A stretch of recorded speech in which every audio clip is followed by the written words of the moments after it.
الحمد للہ رب العالمین والصلاة والسلام علی سید المرسلین اما بعد فاعوذ باللہ من الشیطان الرجیم بسم اللہ الرحمن الرحیم۔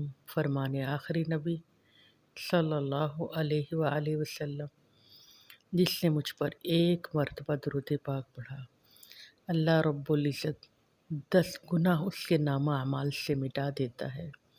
صلو علی الحبیب صلی اللہ علیہ محمد صلی اللہ علیہ وآلہ وصحبہ وبارک وسلم۔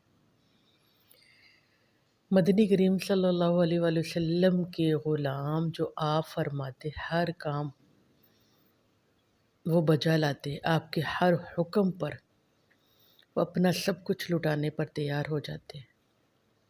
جی ہاں، ایک بار ایک شخص آ گیا، کہا یا رسول اللہ صلی اللہ علیہ وآلہ وسلم، میں غریب آدمی ہوں اور آپ کے فلاں صحابی کے ایک باغ ہے، اس کا ایک درخت، میں دیوار سیدھی کرنا چاہتا ہوں، اسے کہیں کہ وہ درخت ہٹا لے یا مجھے بیچ دے تاکہ میں دیوار سیدھی کر سکوں۔ تو آپ مدنی کریم صلی اللہ علیہ وسلم نے صحابی کو بلایا اور اس سے پوچھا کہ تو درخت بیچتا ہے؟ تاکہ غریب آدمی دیوار بنانا چاہتا ہے تو اس کی قیمت لے لے۔ تو اس نے کہا حضور میں نے درخت نہیں بیچنا۔ تو آپ مدنی کریم نے پھر فرمایا کہ تو ایسے کر، تو درخت کی قیمت بھی لے لے اور جنت میں تجھے ایک درخت کا وعدہ کرتا ہوں۔ جی ہاں، میرے مدنی کریم نے فرمایا تو اس کی قیمت بھی لے لے، اس کو بیچ دے، اور جنت میں ایک درخت کا تجھے وعدہ میں کرتا ہوں کہ اللہ تجھے جنت میں ایک درخت دے دے گا۔ تو اب جو محفل میں بیٹھے تھے، جو میرے آقا علیہ الصلوۃ والسلام کے غلام، تو ان کا دل تھا کہ وہ لے لے، کہ کتنا اچھا سودا ہے، مگر اس نے کہا حضور میں نے نہیں لینا۔ پھر آپ مدنی کریم نے فرمایا کہ تو ایسے کر، تو درخت کی قیمت بھی لے لے، اس کے بدلے ایک درخت بھی تو لے لے، اور جنت میں بھی ایک درخت تجھے مل جائے گا۔ اب ہر صحابی کے دل میں خوشی کہ یار یہ تو بڑا کمال کا سودا ہے کہ 3 درختوں کا، اور جنت میں درخت کا وعدہ میرا ہے، اور یہاں بھی۔ اور لوگوں کے دل میں خیال، آقا کے غلام فرماتے کہ ہمارا دل کہ اللہ کاش یہ باغ، یہ ہمارا درخت ہوتا تو ہم یہ فوراً دیتے اور جنت میں درخت لے لیتے، مگر اس نے انکار کر دیا۔ اس نے کہا یا رسول اللہ میں نے نہیں لینا۔ تو قریب ایک صحابی بیٹھے تھے، کہا یا رسول اللہ اگر میں اس سے درخت خرید لوں، اس کو میں دے دوں، تو مجھے بھی جنت میں درخت ملے گا؟ آپ نے کہا ہاں۔ اب وہ اس کے قریب گیا، اس نے کہا یار تو میرا باغ جانتا ہے؟ مدینہ منورہ میں کھجوروں کا 400 اس میں درخت تھے،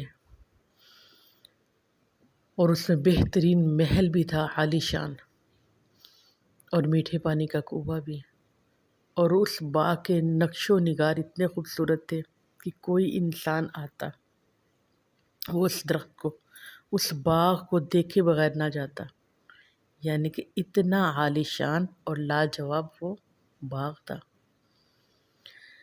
تو اس نے کہا تو میرے باغ کو جانتا ہے؟ کہا ہاں میں جانتا ہوں۔ کہا اس ایک درخت کے بدلے میرا پورا باغ لے لے، وہ ایک درخت تو مجھے بیچ دے۔ تو وہ حیران ہو گیا، یہ کیسے ممکن ہو سکتا ہے، وہ اتنا عالی شان باغ ہے۔ کہا فرمایا تو بس دیر نہ کر، تو مجھ سے سودا کر، بتا تجھے وہ قبول ہے؟ تو وہ شخص حیران ہو گیا، تو کہا وہ اتنا خوبصورت ہے کہ وہ تو ہر قیمت پہ انسان لینے کے لیے تیار ہے، وہ تو ایک درخت۔ اس نے کہا میں وعدہ کرتا ہوں کہ وہ درخت آپ کو دے دیا، وہ باغ میرا ہو گیا۔ اب جو محفل میں سب لوگ بیٹھے تھے انہوں نے کہا باب الاحوا تو نے تو کیا خوب سودا کر لیا۔ اب اس نے سودا کیا اور میرے مدنی کریم سے فرمایا یا رسول اللہ مجھے جنت کے درخت کا وعدہ دیتے ہیں؟ آپ نے فرمایا ہر درخت کے بدلے اللہ رب العزت جنت میں تجھے گھر دے گا. ہر درخت کے بدلے اللہ رب العزت جنت میں تجھے ایک درخت دے گا، اور ایسا ہی عالی شان تجھے جنت میں اللہ گھر دے. اور ہر درخت کے بدلے اللہ رب العزت تجھے اور بھی زیادہ برکت دے. ہر جنت میں جو درخت ہوگا وہ کھجوروں کا اور عالی شان ہوگا، اور بہت خوبصورت درختوں کا میں وعدہ کرتا ہوں. اب مدنی کریم اسے دعائیں دے رہے ہیں، اور وہ شخص دوڑتے ہوئے گھر جاتا ہے. آپ احباب نے بہت غور کرنا ہے. اور گھر جاتے ہیں اور بیوی کو دروازے سے آواز دیتے ہیں کہ باہر آ جاؤ، یہ میں نے باغ بیچ دیا، یہ گھر بیچ دیا، یہ تمام، اور بچوں کے جیبوں میں جو کھجوریں وہ بھی گرا دو. کچھ لے کر نہیں آنا، نہ کپڑے لے کر آنا، نہ برتن، نہ کھانے پینے کی کوئی چیز، بس بچوں کو لے آؤ. تو اس کی بیوی کہتی ہے ابا الہوا کیوں بیچا؟ کہا میں نے سودا کر لیا ہے، اور میں نے جنت کے بدلے اس کا سودا کیا ہے. جنت میں ہمیں گھر ملیں گے، جنت میں ایسے باغات ملیں گے. اب بیوی بھی اس کی تجارت سے واقف تھی کہ بڑا سمجھدار ہے، کوئی چھوٹا سودا تو یہ کر نہیں سکتا. جب اس نے جنت کا سنا، اور وہ ایک دم سے بچوں کو دوڑ کر پکڑتی ہے، اور ان کی جیبوں میں، ان کے ہاتھوں میں جو کھجوریں تھیں جو کھا رہے تھے وہ بھی گرا دی، اور کہا باہو لاوا کیا تو نے خوب سودا کیا ہے، کیا تو نے عالی شان سودا کیا ہے، کیا تو نے بہترین سودا کیا ہے. ابا لاوا تو بہت کمال کا ہے. اور وہ بیوی ایسے وہ کرتے کرتے دروازے تک بچوں کو لے کر آ گئی. جی ہاں، یہ میرے مصطفیٰ کریم کے غلاموں کا طریقہ تھا کہ جو آپ کے منہ سے بات نکلتی، کیونکہ انہیں پتہ تھا کہ مدینے والے کریم مصطفیٰ کی زبان سے جو بات نکلتی ہے وہ حق اور سچ ہے. جو آپ نے فرما دیا وہ ویسے ہی ہو جانا ہے. اور مجھے اور آپ کو بھی میرے مدنی کریم نے فرمایا تھا کہ اگر تم بھی جنت کا درخت چاہتے ہو تو ایک مرتبہ سبحان اللہ کہہ دو، ایک مرتبہ الحمدللہ کہہ دو، ایک مرتبہ اللہ اکبر کہہ دو، ایک مرتبہ لا الہ الا اللہ کہہ دو. جنت میں تیرے نام کا درخت لگ جائے گا. چلو اور کچھ نہیں کر سکتے، زبان کو ذرا سی حرکت دینے سے اگر جنت میں درخت لگ جائے تو ہمارا کتنا بڑا فائدہ ہے. مجھے اور آپ کو چاہیے کہ کثرت سے جنت میں درخت لگائیں، چلتے پھرتے، اٹھتے بیٹھتے. جب بھی ہم فارغ ہوں کچھ اور سوچنے کے بجائے مصطفیٰ کریم صلی اللہ علیہ وسلم کی باتیں سوچیں. جو آپ نے وعدہ کیا اس پہ ہم غور و فکر کریں، اور خوب جنت میں ہم بھی اپنے باغ لگوائیں. اور جب ہم باغ لگوائیں گے تو یقیناً فائدہ اٹھانے کے لیے جنت میں بھی جائیں گے انشاءاللہ، کہ میرے مصطفیٰ کا فرمان ہے کہ اس کے نام کا، جس کے نام کی کوئی چیز ہو، جگہ ہو، پلاٹ ہو، درخت ہو، گھر ہو، ایک جھونپڑی کیوں نہ ہو، تو اس سے فائدہ ضرور اٹھا لیتا ہے. مثال کے طور پر اگر دور دراز کسی گاؤں میں ہمارا چھوٹا سا ایک کمرہ ہے تو ہمیں اس پہ بھی فخر ہوگا. تو کبھی نہ کبھی تو وہاں بھی چلے جائیں گے کہ چلو میرا ایک جھونپڑا ہے اس علاقے سے گزرتے ہوئے. تو یہ تو جنت ہے، یہ مصطفیٰ کریم کا فرمان ہے. تو ہمیں چاہیے اپنی اولاد کو، اپنے عزیز و اقارب کو بھی اس طرف لگا دیں، بجائے کہ ہم جھوٹوں کی باتوں پر عمل کریں، بجائے ہم لوگوں کی باتوں پر دھیان دیں، اپنا وقت ضائع کریں. تو مجھے اور آپ کو بھی اس درختوں کو لگانا چاہیے. اور میرے مصطفیٰ کریم صلی اللہ علیہ وآلہ وسلم نے فرمایا جو 10 مرتبہ قل هو اللہ احد اللہ الصمد پوری سورۃ اخلاص پڑھ لیتا ہے، جنت میں اس کے نام کا محل بن جاتا ہے. کتنی مرتبہ پڑھنا ہے؟ صرف 10 مرتبہ پڑھنے سے جنت میں میرے مصطفیٰ کریم فرماتے کہ محل بن جاتا ہے. تو کتنا آسان ہے. یہ میرے مصطفیٰ کریم نے وعدہ کیا کہ پڑھ تو جنت میں گھر میرا مالک تجھے دے گا، اور میں وعدہ کرتا ہوں. تو ان وعدے پہ میرا اور آپ کا یقین ہے، ایمان بھی ہے. پڑھنے کی سستی کیوں کرتے ہیں؟ پھر پڑھنا بھی تو چاہیے. مانتے ضرور ہے مگر کرتے کیوں نہیں؟ کریں گے تو فائدہ ملے گا.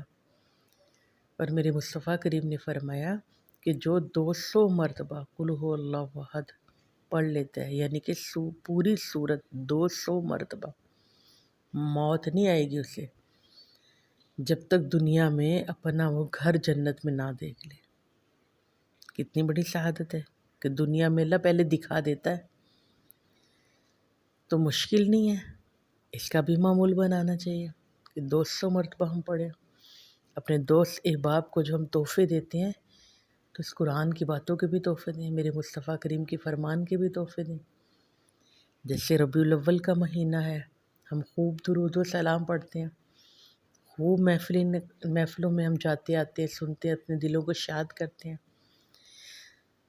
تو ایسے مصطفیٰ کریم نے فرمایا کہ مجھ پہ یہ جو سورۃ اخلاص 200 مرتبہ پڑھتا ہے، تو یہ بھی ہمیں کرنا چاہیے، یہ بھی ہمیں اپنے اولاد کو بتانا چاہیے، دوست احباب کو بتانا چاہیے۔ اور میرے آقا علیہ الصلوۃ والسلام نے فرمایا جو ایک مرتبہ سبحان اللہ و بحمدہ سبحان اللہ العظیم پڑھ لیتا ہے، زمین سے آسمان تک ثواب سے بھر جاتا ہے۔ پڑھے ذرا محبت سے۔ آپ احباب جو میرے سننے والے ہیں، سب نے ایک مرتبہ تو پڑھ لے، سبحان اللہ و بحمدہ سبحان اللہ العظیم۔ میرے مصطفیٰ کریم کا وعدہ ہے کہ زمین سے آسمان ثواب سے بھر جائے گے، زمین سے آسمان تک کتنا فاصلہ ہے، پوری زمین اور آسمان تک۔ اللہ رب العزت مجھے اور آپ سب کو توفیق عطا فرما دے، دین کے راستے کا مسافر بنا دے۔ جی ہاں، اللہ رب العزت مجھے اور آپ سب کو دین کے راستے کا مسافر بنائے اور ذکر اور فکر کرنے کی سعادت عطا فرما دے، اور دل لگائے ان چیزوں میں۔ جی ہاں، ہمارا دل ان چیزوں میں لگ جائے تاکہ ہم خوش ہو کر اللہ کا ذکر کرتے رہیں۔ آمین اللہم آمین، صلو علی الحبیب صلی اللہ علی محمد صلی اللہ علیہ وآلہ وصحبہ وبارک وسلم۔